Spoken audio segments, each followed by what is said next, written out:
Hello mga katiw-tiw. Ayan, kita nyo naman. Pinapalambot na natin to at mamaya piprituhin. Chicharon bulaklak.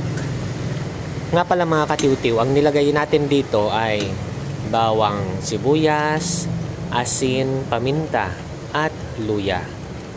Para matanggal-tanggal yung mga amoy niyang di ka nais-nais. Ayan mga katiw-tiw. Tapos pag kumulo na siya at malambot na, itong sabaw, tatanggalin na natin siya. Ayan.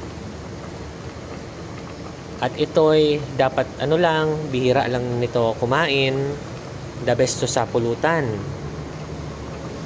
Alam nyo na, sa mga high blood.